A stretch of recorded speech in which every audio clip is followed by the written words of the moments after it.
And so, hi, hello, English readers, and welcome to Lydie's Book Club August Live Read Along. I'm Lydie Bureau, and I'm an English teacher in France. I'm also the founder of Lydie's Book Club, in which I host live readings of adaptations of classics of English literature and contemporary novels. Each month, we read and explore a different book for all levels of English. And once a week, I meet the members of the book club in a live workshop by Zoom to discuss the chapters of the book read over the week. And in this book club, I also tend to prioritize books that are written by women. And this month, we are reading the contemporary novel Our Wives Under the Sea by Julia Armfield. We're reading this book in this original text. So it's something new that we've tried this summer.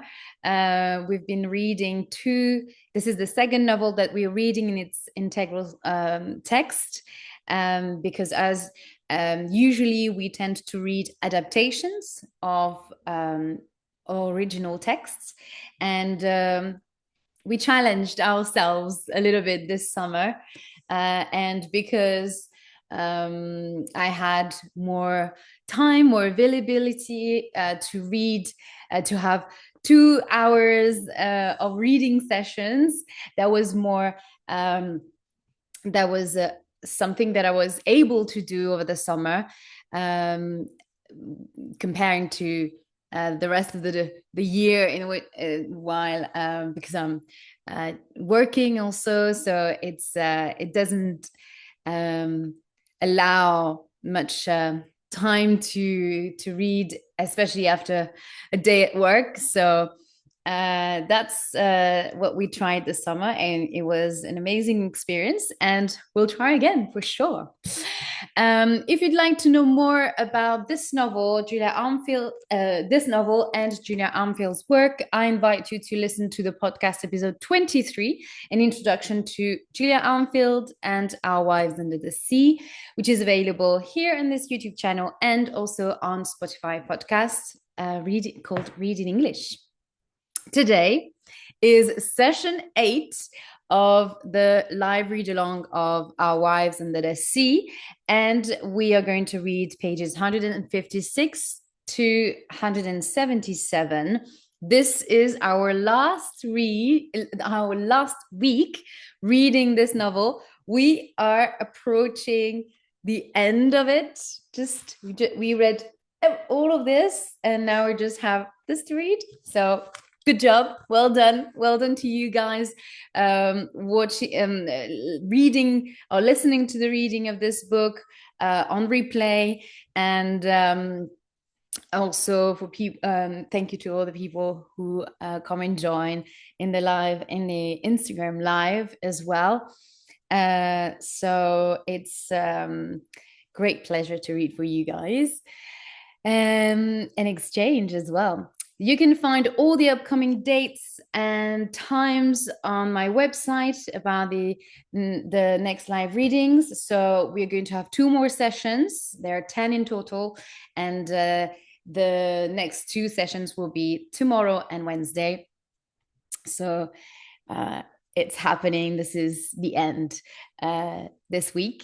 So you can rewatch, of course, these live readings here on YouTube channel, but also on the Spotify podcast, Read in English. You can find all the live read-alongs that I've done so far. Not all of them, but I think the last 3 or 4 live read-along, you can find them on Spotify. Yes, I can't remember. I think I started with Jane Eyre. So that was our live read along of May. So yeah, the last 4 or 5 books that we've read. You can find them all on Spotify podcast.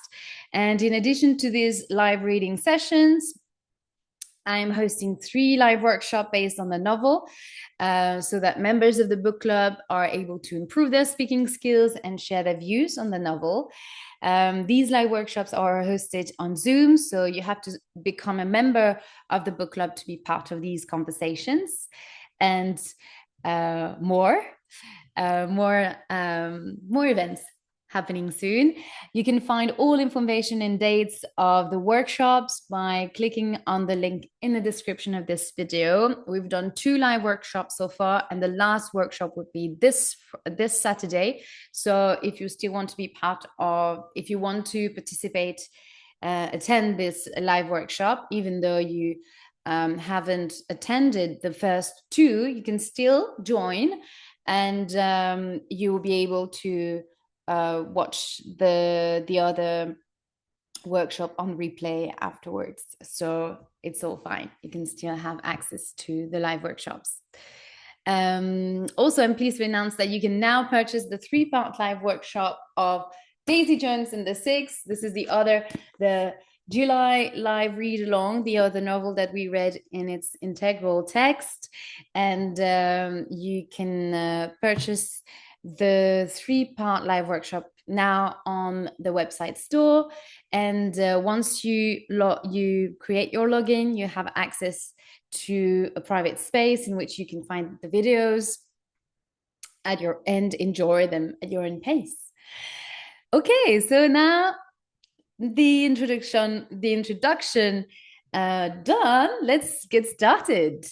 So as always, I'm doing a quick recap on the last live reading session. So we read pages 137 to 155. So here it is.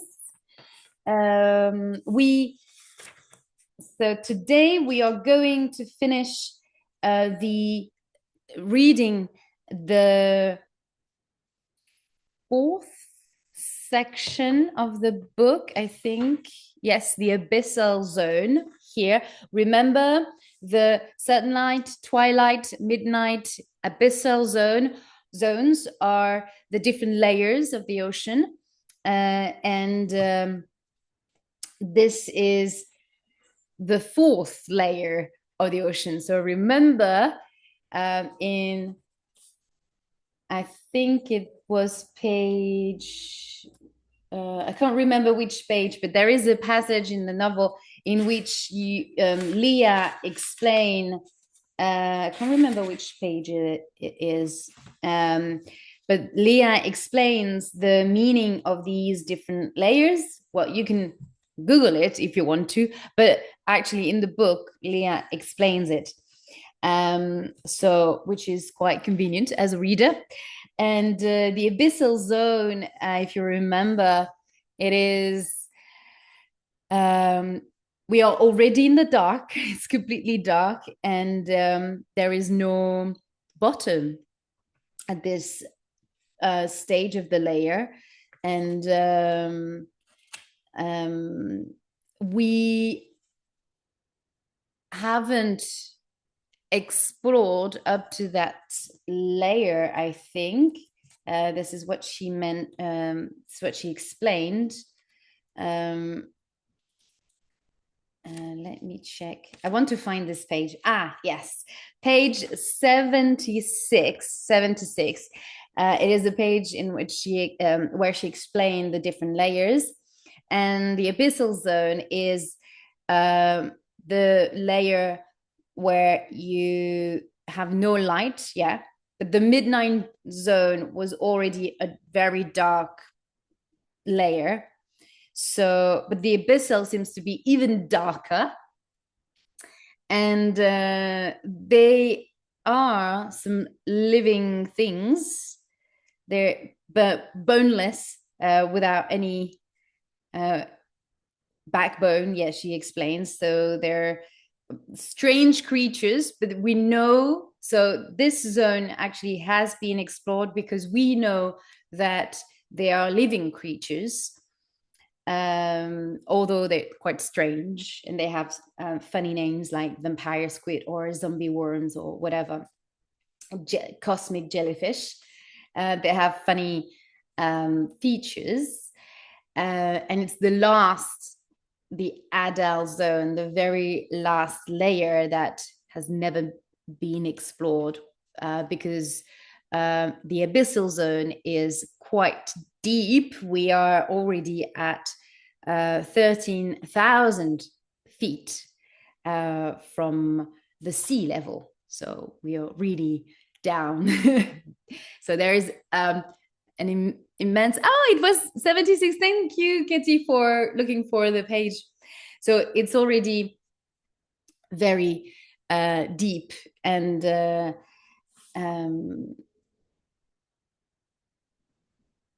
adult zone is 36,000 feet. Yeah, and I wanted to say that the pressure of the water above is even more, it's already very heavy. And this is what we learn. So here we are in this abyssal zone, 13,000 feet under the ocean. And we are also at the stage of Leah and Miri's relationship. This relationship is a metaphor in a way, or not a metaphor, but the sinking of the vessel is a mirror of the fact that Miri and Leah's relationship is sinking completely into the depth of their relationship in the end, if we could say, because it gets worse. Leah is in her own world. She can't leave the house. We talked about before that it's difficult for her to go to the therapy session. In this section, we learned that actually Leah, so they arranged, because the first time that they went to the therapist, it was a real struggle for Leah to get dressed, get out of the house. So Miri decided that, and in agreement with the therapist, to do the session over Skype. And the first session that they did over Skype, Leah did not attend the session. And so it seems like they scheduled separate sessions. But it seems like Leah did not attend those online therapy sessions. And Miri received a bill from the therapist, because these sessions were not paid by the center, because Leah did not attend them. So it was an agreement in the rules and agreement of the center that these sessions will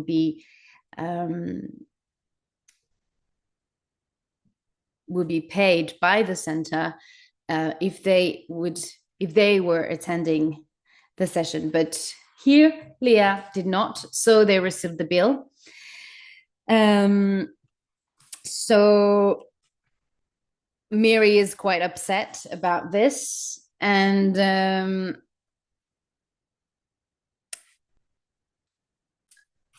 Leah doesn't really know what to say, and that's the worst. That's the worst for that's the worst for Leah, because for Miri, because she doesn't she would like Leah to say something, to sort of say what she's feeling, or have sort of or express what she wants to say, but she just says that she doesn't want to go to she doesn't want a doctor to look at her. She doesn't want to be sort of a creature that we observe in or sort of a guinea pig that we would do some, that doctors would do study on, because Leah's body is changing. She's constantly in a bathtub, in the water, and she finds it difficult to be out. She spends most of her time in the bathtub. And Miri actually at some point is going to bring the TV into the bathroom so that they could watch together a film. I think it's Jaws. I think that's the film.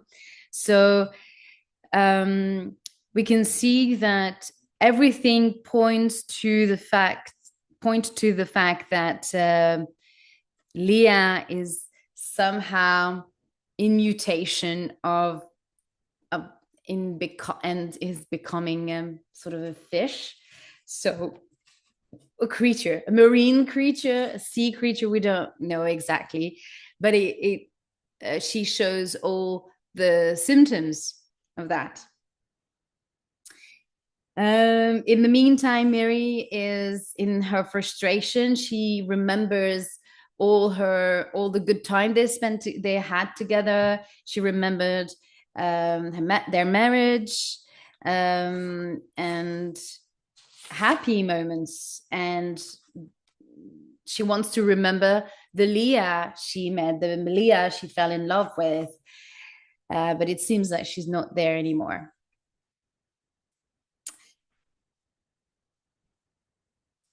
In Leah's chapter, page 148, 49, here again, so in Leah's chapter, she's always talking about the sequence of events in the mission, in the vessel, before, or while they were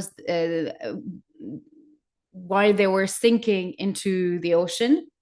So she's mainly talking about the mission, remembering, talking a little bit about her parents and her family, remembering those moments with her family, briefly evoking Miri, very briefly. At some point, she says that she dreamt of her, but it doesn't last much. She doesn't extend much on Miri, and she doesn't, as we talked about in the live workshop, she doesn't talk about her struggle. She doesn't talk about the moment she got back from the mission. So that's also tells something. Don't know what exactly, but it's omitted completely in her journaling here in her chapter. We don't know what she thinks about her situation, her mental state being back. We don't know, and we only have Miri's perception. And we learn from Miri that another very suspicious element in the story here again, another suspicious element is that the center, so the check that the therapist received from the center to pay for the therapy sessions has been rejected. So she contacted Miri, so the therapist contacted Miri to know how she would be able to pay for the session. So now Miri is trying to contact the center to know what's going on. But as she experienced before, and since Leah got back, and since the moment the ship got lost, the center is unreachable. She struggles to find someone on the phone at the beginning of the novel, and now she cannot find the address. She cannot find the website. So she tried to Google the center, but the website has completely vanished. And she's trying to find the address. Although we know that they've attended this going away party before the crew went on the mission. So unless they did not, it doesn't say where the going away party was held, but it would make sense to me that this going away party was held in the center. So that means that Miri would know where the center is. So it feels a little bit strange to me that she needs to look for the address. And why not going straight to the place? Or I missed something. I don't know. Let me know. So she's at that stage where she's looking for the address, and the center is unreachable, and it seems like there is no center anymore. So, okay. That being said, let's learn more and see what we can find out today. Okay, Leah. Jelka on the floor with her ear against the escape hatch, saying something I could not hear. When I asked her what she was doing, she looked at me, her expression dim in the hard fluorescent light. Ghosts don't speak, she said to me. People misunderstand this. They think that when you're haunted, when they think that when you're haunted, you hear someone speaking, but you don't. Or not usually. Most of the time, if you hear something speaking, it's not a ghost. It's something worse. Her face was not in its normal color. It had the look of something sunk in milk. She lowered her ear to the escape hatch again, closed her eyes as if in concentration. My priest used to say that, she continued, though I hadn't asked for an explanation. My priest used to do that, she continued, though I hadn't asked for any explanation. My last priest, before I stopped going, when I was 18, I thought I saw a ghost in my mother's house. It was just under the stairs, the place we used to keep shoes. Not someone I knew, just someone. It was the middle of the night, and it told me it needed help, that it wanted to speak to me. But when I told my priest, he said that it couldn't have been a ghost because a ghost wouldn't have spoken. He said that demons masquerade as ghosts to try masquerade as ghosts to try to tempt us, to drag us into sinning. So the verb masquerade, well, I didn't know we could use it as a verb. Demon masquerade, so they disguise as themselves as ghosts. So it's interesting to see that it can be used as well as a verb. A masquerade, a masquerade ball. For example, when you're wearing a mask, yeah. So that's a masquerade, something that an event that in which you disguise yourself. So here is used as a verb. To tempt us, to drag us into sinning. You're not supposed to speak to the dead, she said. It's somewhere in Deuteronomy.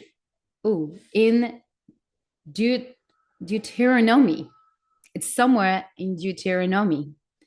There shall not be found among you anyone who burns his son or his daughter as an offering, anyone who practices divination, a soothsayer, or an augur, or a sorcerer, or a charmer, or a medium, or a wizard, or a necromancer,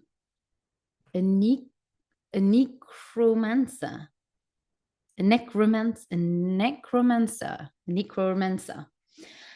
For whoever does these things is an abomination to the Lord. It means you've stopped trusting in God, that you're trying to bypass him, to bypass his plan. A ghost that speaks is just a demon trying to tempt you into making that mistake. I said nothing, only sitting down beside her by the hatch and touching her arm very gently. She hadn't eaten. It occurred to me in however long. Matteo was somewhere else, presumably on the main deck, though I wasn't aware of this as fact, just as something that had to be. I had woken this way, to Jelka talking in a way I couldn't understand, to the press of electric light and the certainty of darkness without. Jelka didn't respond to my touch, only pressed her ear closer to the hatch. So, what is that? She said. If it isn't a ghost, what is it? I looked at her, took my hand away from her arm, and looked down at the hatch. I could hear nothing, not even the sound that so frequently ringed itself around us, not even the sound of ocean, not even Matteo, wherever it might be. There was no sound at all. In fact, except for Jelka talking, asking aloud what it was, what I thought was talking to her through the hatch. When my father died, I was in the other room. He hadn't been ill, or rather, he had, but not in a way that seemed threatening. A long and aggravating cough, an occasional breathlessness. I was 19, and I saw him a lot. In the weeks immediately following his death. At the end of my bed, twice in the garden at my mum's house, though at that point they hadn't been on speaking terms for several years. My mum was actually pretty good about it when I told her. I think seeing things is fine, my love, she said to me. I think seeing the things you want is completely natural. She hugged me a lot during that time, and I was grateful for it, though we both knew I had always been closer to my father. It is strange, in a way, to think how much better our relationship became in his absence. When she died 10 years later, I cried harder than I had over my father, and felt the drag of her loss in a fiercer and somehow more desperate way. It surprised me, the ache of my missing her, and how long it lasted. I didn't see her afterwards the way I had seen my father. Once gone, my mum stayed gone. I didn't tell anyone about seeing my father, except for my mum, and much later, Miri. Okay, so she sees her father.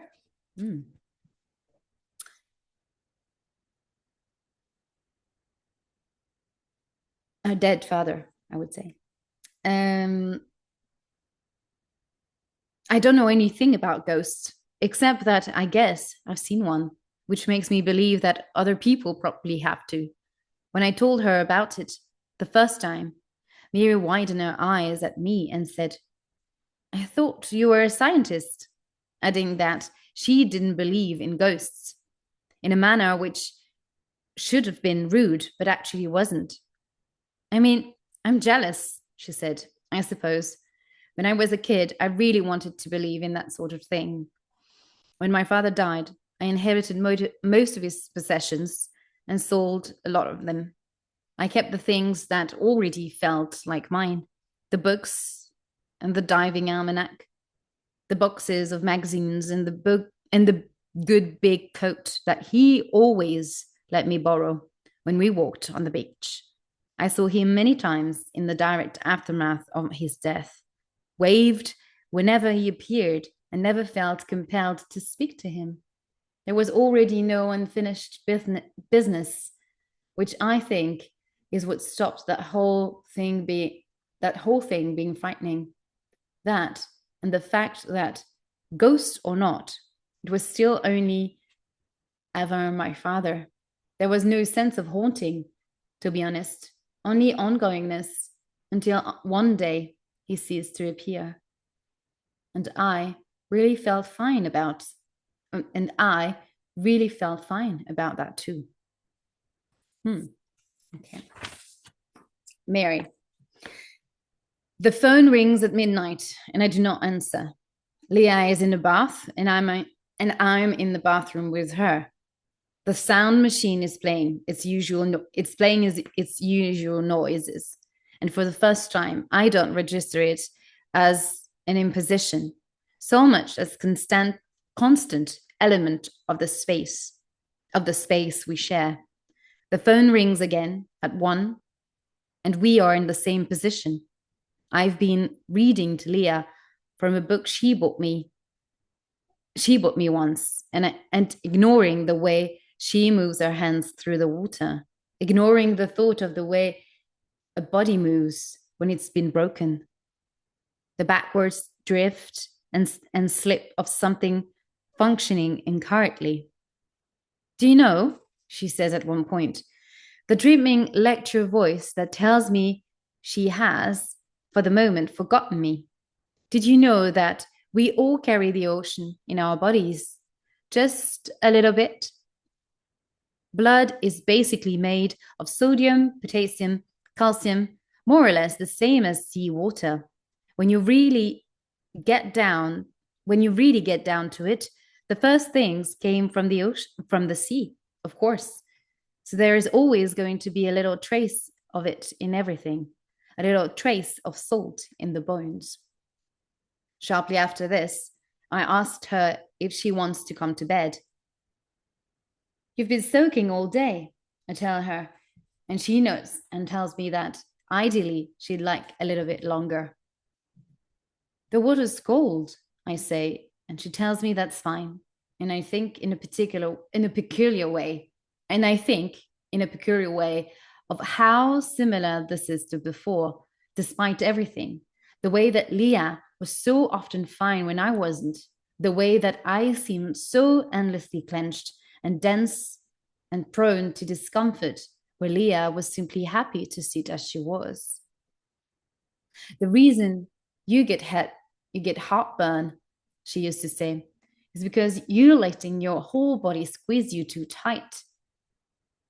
She would sit me down on the sofa and hold a hand to my ribcage, mime the breaking of a grip, as though someone has clenched a fist around my lungs and was wringing them. I still think you should come to bed, I tell her, but she shakes her head peaceably and turns her attention back to the water. I'm not sure why I press the matter, except to say that it seems easier in the dark with the sound machine playing over the tops of my words to speak and imagine the things I say might land. I'd really like you to come to bed, I say, and when she doesn't respond, I take her hand and try to pull it. Just for a bit, I say, and I don't know why I am angry, and I don't know what it is that I want or why I pull so hard that she half stands in the bath. I don't want to, she says, and I tell her I think this is silly, that it's all so silly. I don't want to, she tells me again, and I'm trying to heave her out of the bath, and then she's leaking and she is leaking water from the beds of her eyes, from the beds of her eyes, from the insides of her ears, from the side of her mouth, and her legs are not supporting her. And my skin is screaming, and I catch her beneath the arms to stop her falling and to stop this moment from being my fault. There was a test I could have taken, that would have told me whether or not I'm likely to develop the same condition as my mother. I never took it, though I meant to. The sharp end of a day, and Leah asking if I thought I would do it.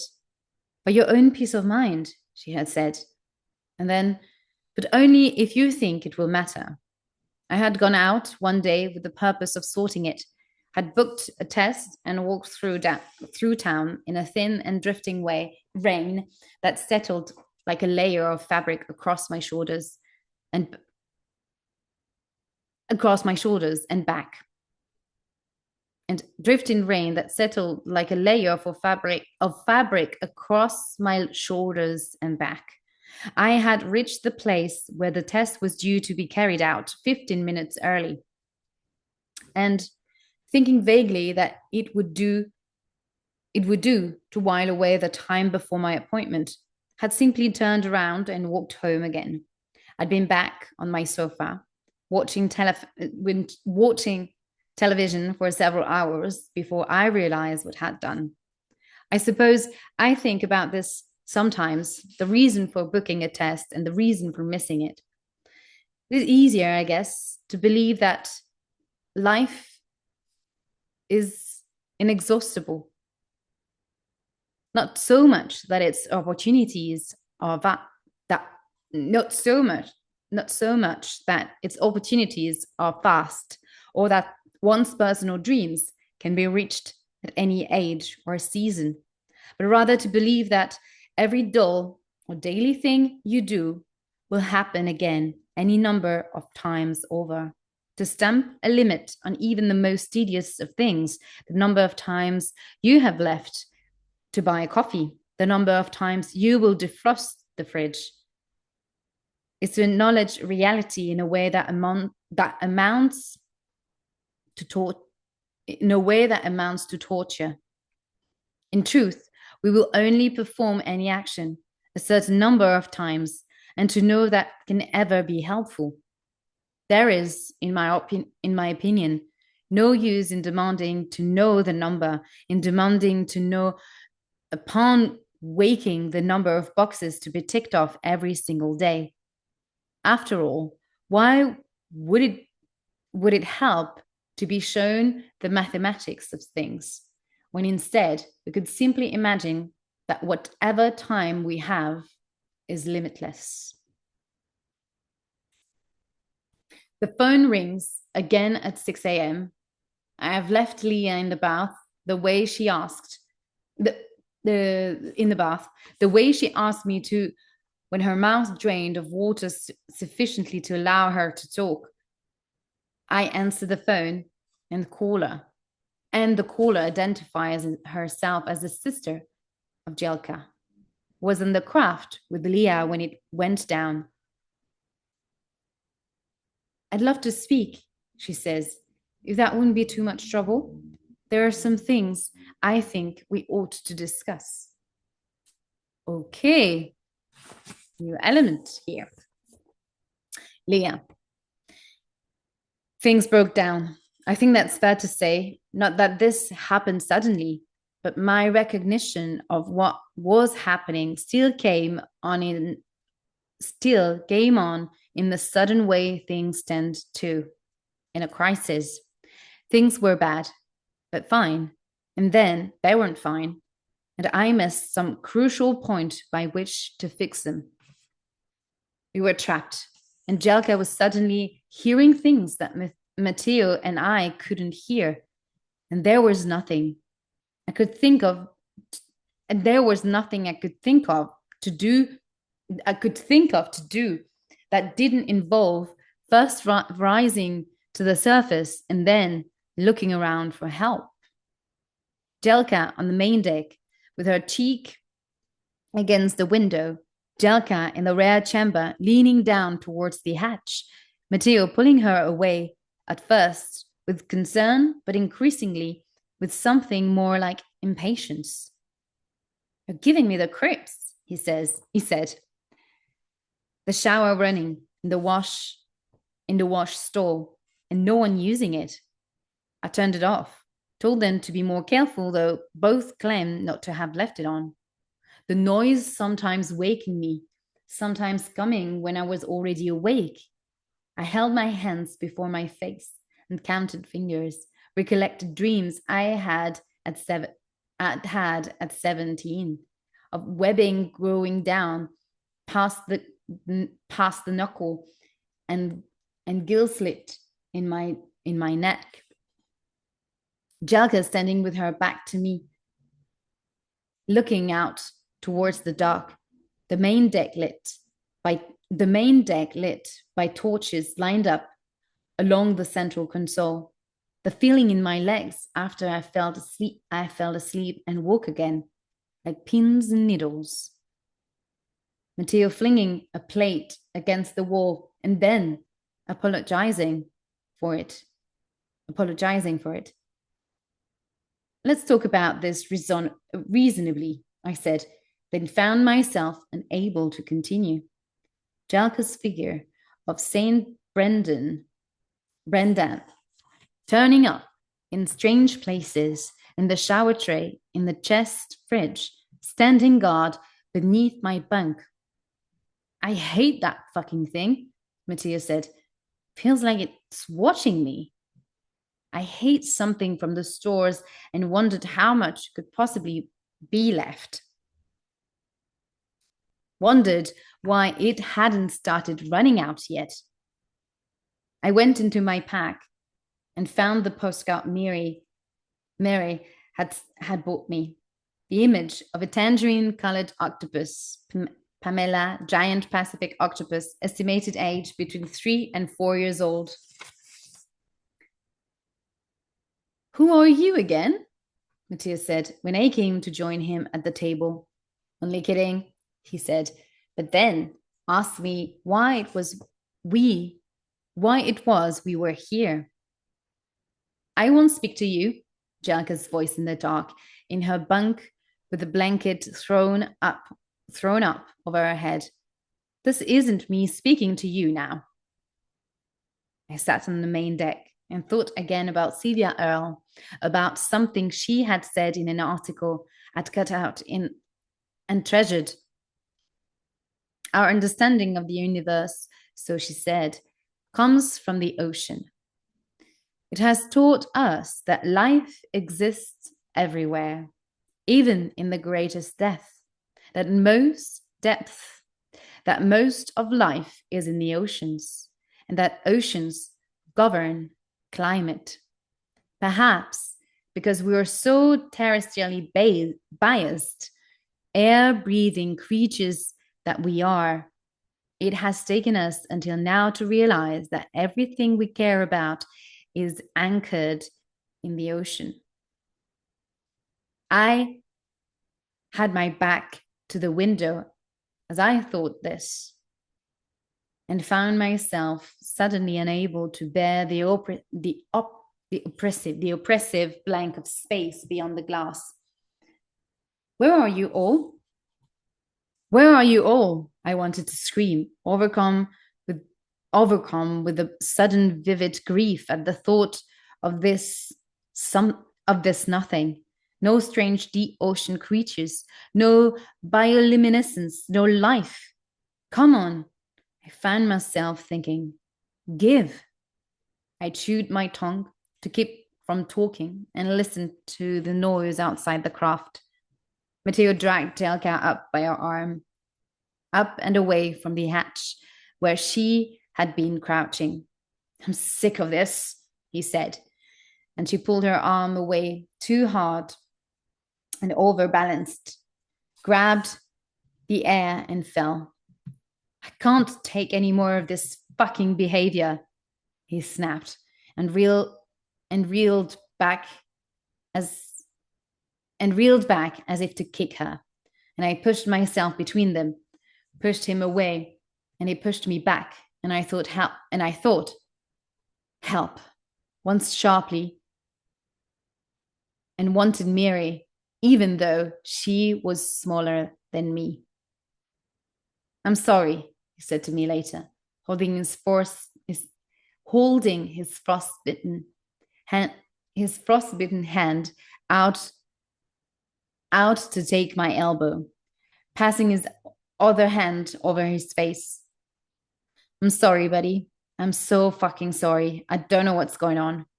I shook my head at him, wanted to hug him, but couldn't quite remember how.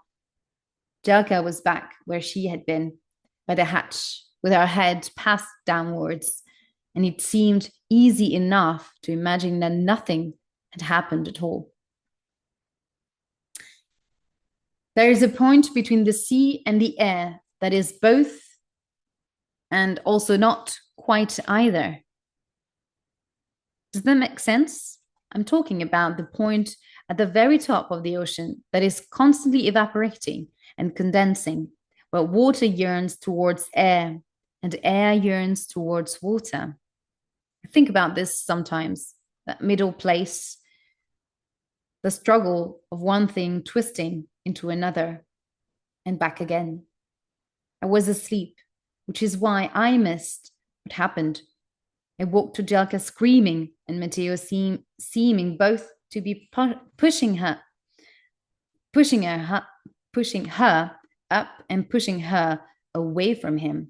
He told her she was fucking crazy, repeated it, and she fell down and started sobbing.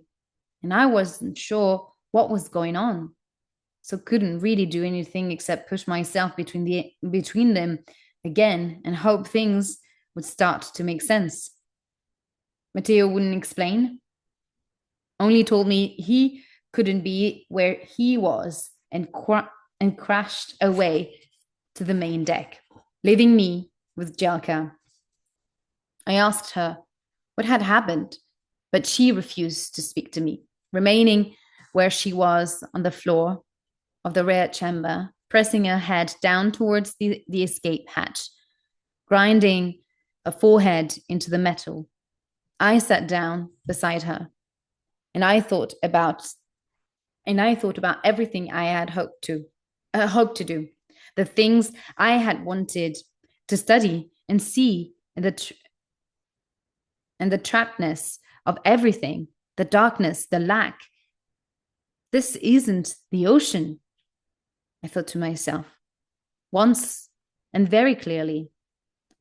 I just wanted to see the ocean. And then, for a long time after that, I thought nothing because I realized it would be easier. I was trying to make him listen, Jelka said, after a very long time of saying nothing. And I nodded as though this was what I had expected her to say. I know, I shouldn't be listening, she said. I know I'm not supposed to respond, but I can't stop it now. I hear it all the time. I thought if he would listen with me, it would make it easier. Do you hear it, Leah? The voice, whatever it is. The voice, whatever it is. Do you hear it? She was looking at me now, sitting up and gripping my arm, and I could see the shape of her jawbone, like something I could remove from the rest of her skull with only a minimum of effort. I don't, I told her helplessly, because there is nothing to hear. Much later, I left Jelka in her bunk and went through to the main deck, where I found Matteo sitting in a circle of torches. I read a story once, he told me, about a paranormal detective who spent a night in the haunted room. And as long as he was inside this ring, it created this ring of protective objects. Nothing could get at him.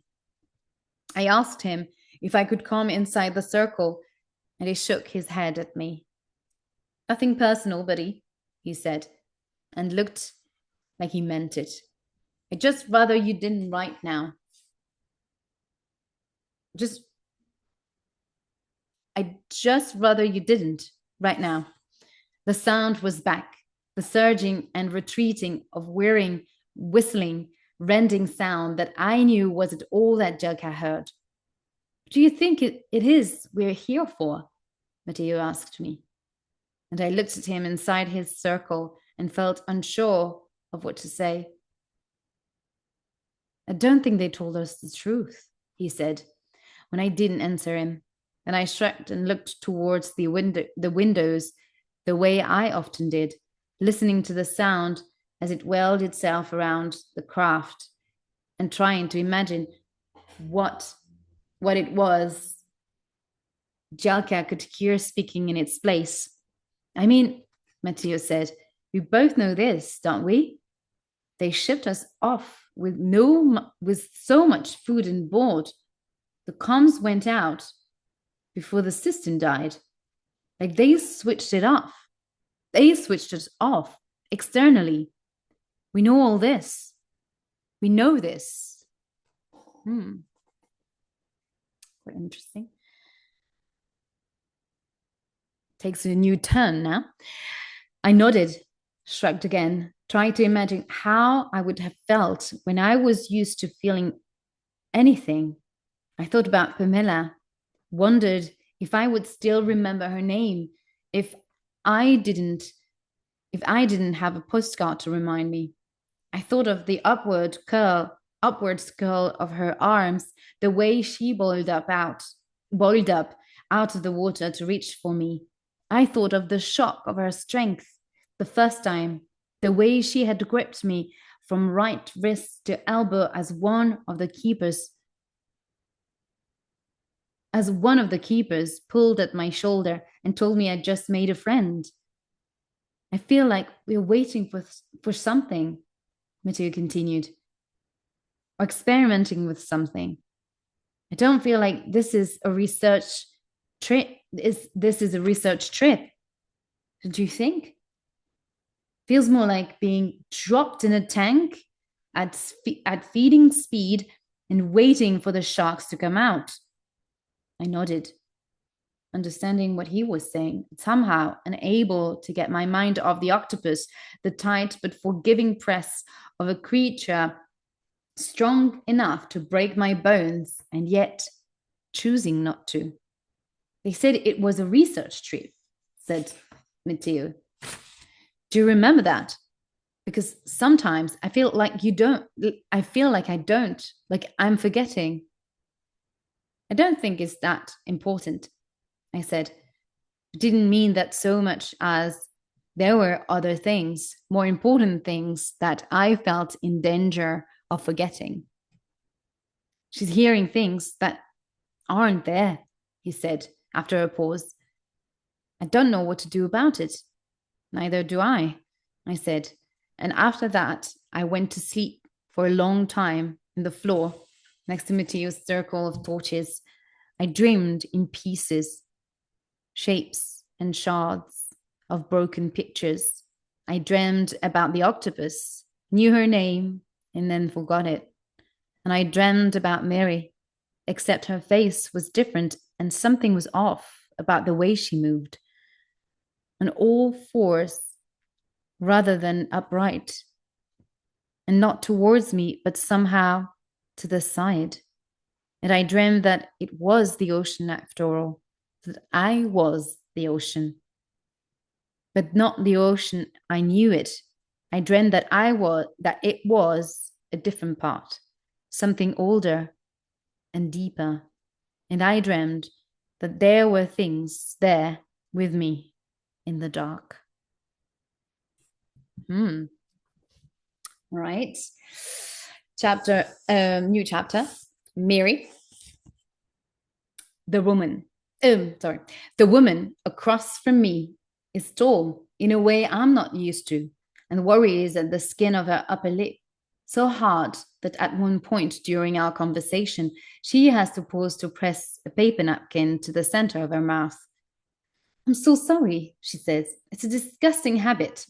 And I nod and hand over my own napkin because I've done this to myself so many times before.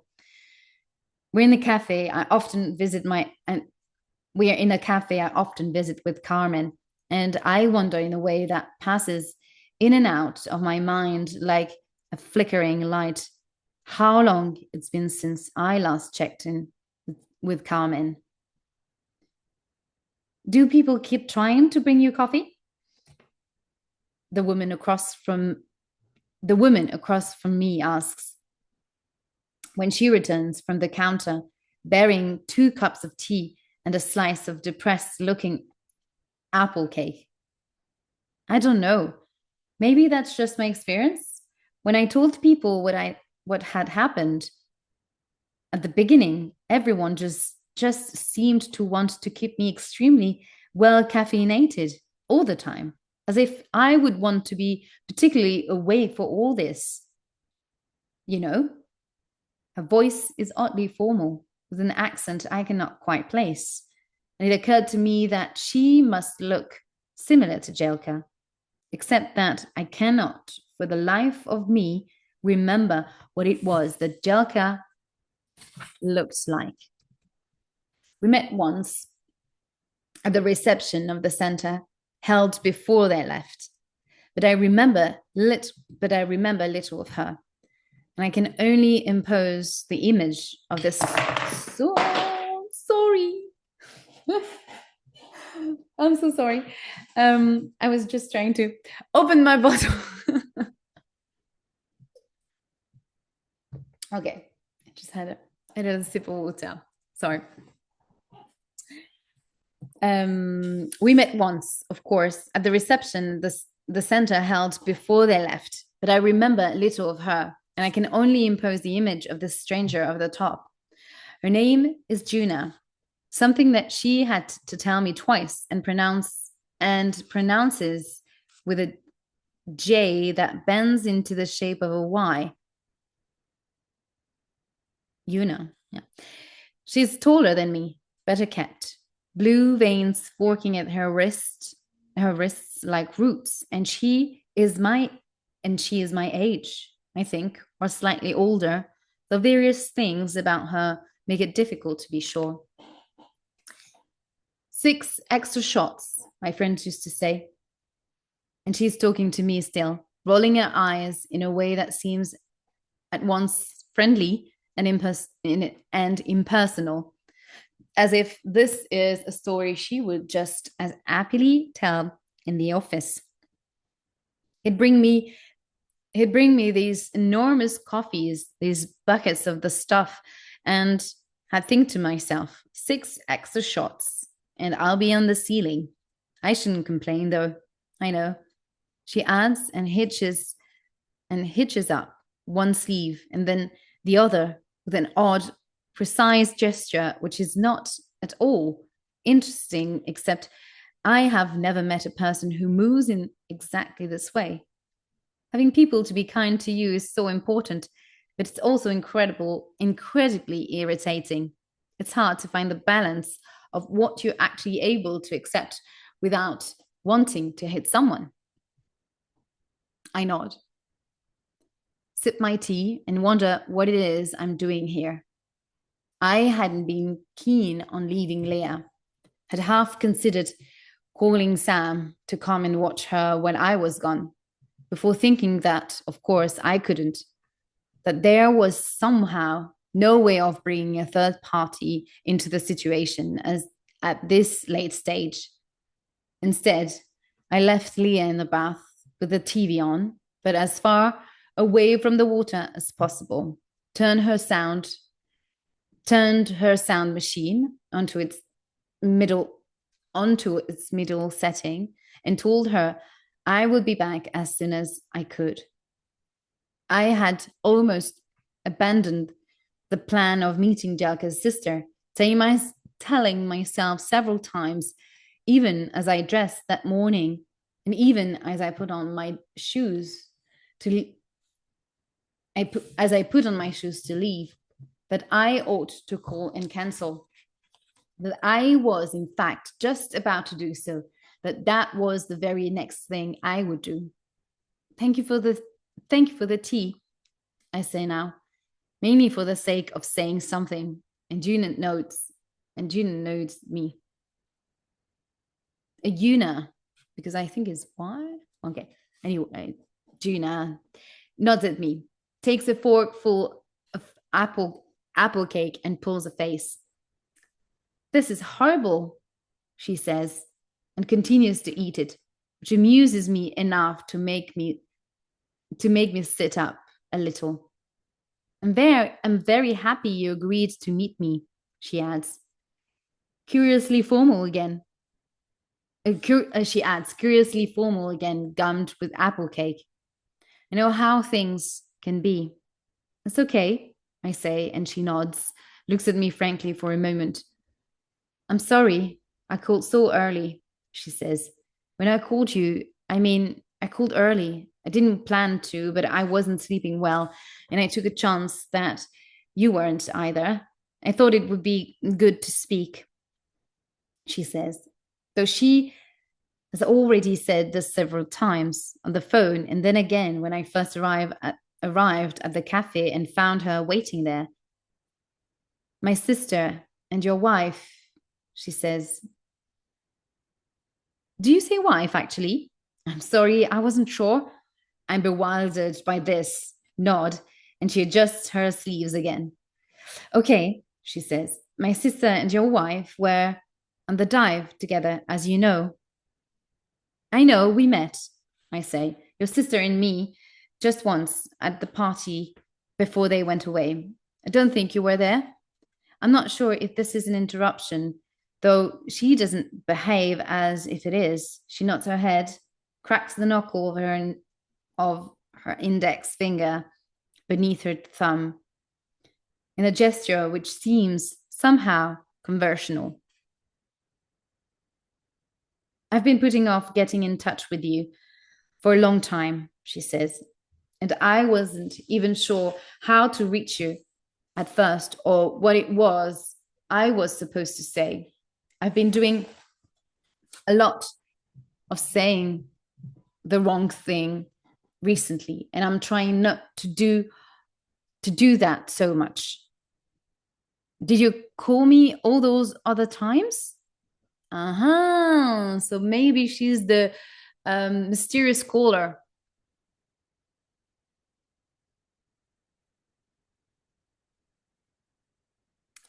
Did you call me all those other times? I ask. And this is definitely an interruption. Sharp tins of her fork coming down on the table. Someone's been calling me at weird hours, I say. They never answer when I pick up the phone, though I don't always pick up the phone anymore. No, she says, not unkindly. I called you once, and you answered me. Oh, so it's not her. I look at her, focus in close, on her collarbones, on the bright coral beds on her neck. She has the look of someone correctly joined together, well oiled and likely to collapse. When I interrupt, she doesn't raise an eyebrow, only crosses one leg over the other and nods into the moment. She's someone who eats the disappointing cake she has ordered for herself, someone who allows me to throw the conversation of its hinge. I had some calls, I say. I've been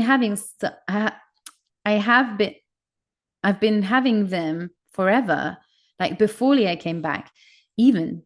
And I thought they were from the center, but now I just don't know. Did you see their websites disappeared? Don't know why I'm talking like this. It's been a while since I spoke to anyone. It's been a while since I spoke to anyone who wasn't Leah. A while since I did anything but sit by the bath watching television and soft boiled eggs and stir salt into glasses of tap water.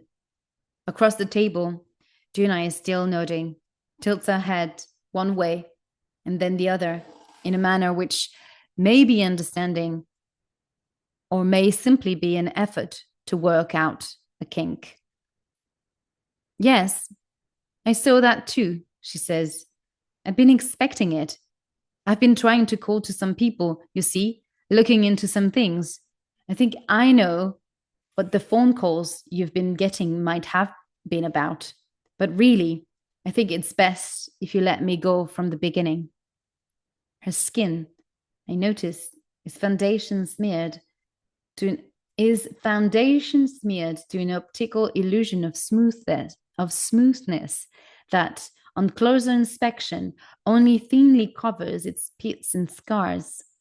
I understand the formality of her gestures a little more in relation to this, the way she pulls her sleeves away from the wrists to prevent unintentional staining the fabric with makeup, the way she tilts her chin upwards every 15 seconds as though remembering to keep her skin away from her collar.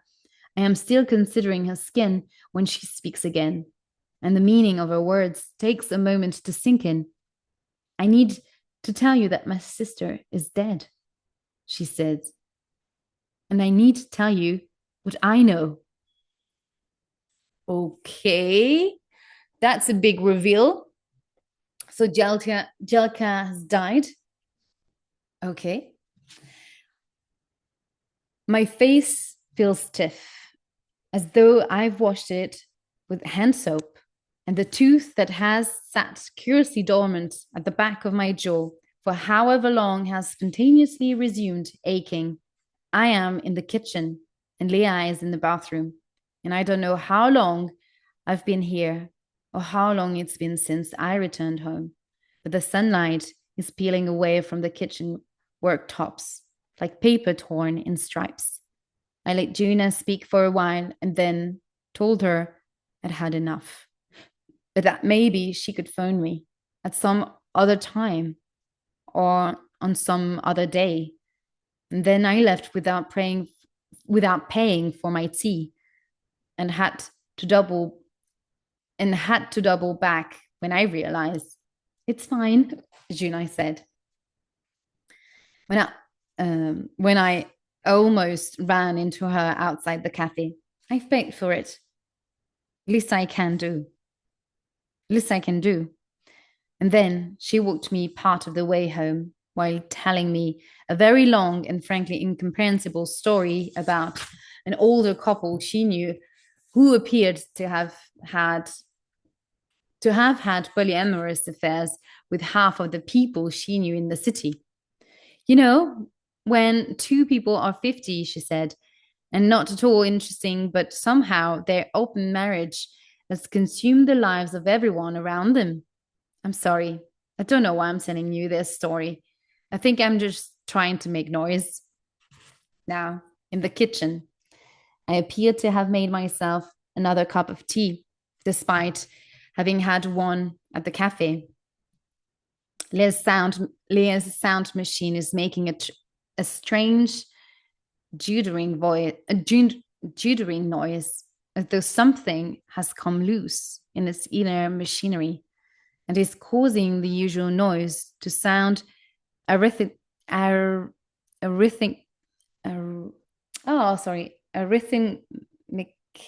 arrhythmically. Oh my god. A rhythmically.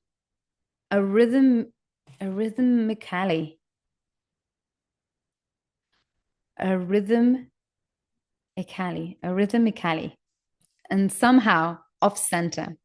I stand with my back to the counter and sip at the tea.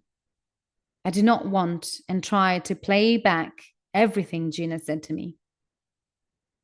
I didn't want to tell you over the phone, she said several times.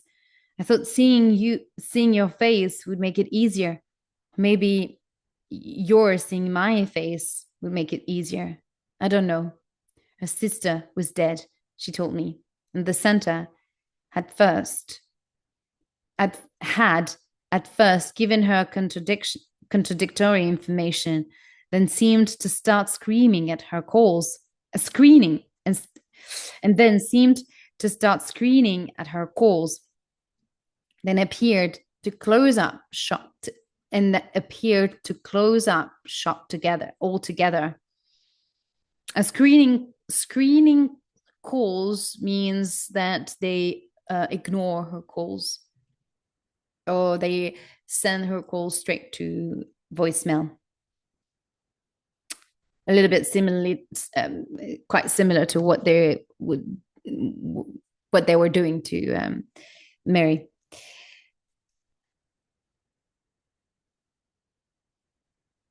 She had been forced to find things for herself, to find things out for herself. She told me, had things she needed to show me. I cut her off when I should have allowed her to talk for longer. And she told me she understood. I didn't want you to be alone. Trite as that sounds, she said. We can talk again if you'd like to. I think about all of this now with a peculiarly glassy sensation, as though I might raise my hand to my face and find it made of some hardened material, as though my thoughts, once closely inspected, might turn out to be equally so. I am thinking about all of this when the sound machine abruptly shuts off in the next room, and Leah makes a sound halfway between a cry and a loud exhalation, and I realize she is standing in the doorway to the hall, naked and still wet, and that one of her eyes is no longer an eye, but a strange, semi-solid glob that one closer inspection appears to be made up of pure water. When it bursts, it falls down her face like a yolk escaping a white, and I put a hand over my mouth and nose as though anticipating a smell. It doesn't suck. This is so gross. Oh my God. So if it wasn't clear, so Leah's eye became watery. One of which eye was it? Right or left? I don't know. One of her eyes, we don't know which one, became watery and fell off her face, and it burst down on the floor. And this is so disgusting. Oh my God. What is this creature? Oh my God. Leah is becoming not Frankenstein, sorry, the creature from Frankenstein, you know, like a monster, a sea monster. I don't know. This is so strange. Okay, wasn't expected. This is the end to all of this to say that this is the end of the abyssal zone, and tomorrow we will start the adult zone. Can't clearly see it. No, the printing here wasn't so efficient. Adult zone. Interesting. Yeah. So. Okay, yeah, a bit funny. So that's it for today's reading. Well, that's quite an end of the abyssal zone. Almost as if, remember that Leah cannot stand on her legs, on her feet. So quite similar to the fact that when I explained the kind of creatures that lived in the abyssal zone are the creatures that don't have backbones, so they are like sort of jelly stuff. They are like snakes. They don't have backbones. So, or any bones, I would say. So it's interesting to see that Leah's body is just falling apart. I don't know. Let me know what you think in the comments. I'd love to know what you think about what's going on with Leah and Mary, and a quite important, very significant information here is that Jelka. We learned that Jelka's died. How? We still don't know. So Julia Armfield is very good at keeping the suspense. So I think we will find out everything on the last session, in the last 20, 30 pages. But the suspense is still there. The mystery of this of the sinking of this vessel is still out there. So I hope you enjoyed this live reading. Make sure you subscribe to the book club to become a member and attend the live workshops and other future live events. Also remember that you can now purchase the live workshop, the 3-part live workshop of Daisy Jones and the Six, if you're interested in reading it and just be curious to know what we discuss and how we interpreted things and the characters. I wish you a beautiful end of the day, and I will see you tomorrow at 6:30 p.m. Central European Time.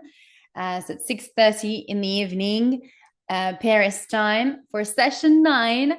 We will read pages 181 to 205. So I look forward to continue this reading and to get to the bottom of the story. Thank you, Keti. Thank you so much for joining live, and see you tomorrow. Bye-bye. Bye.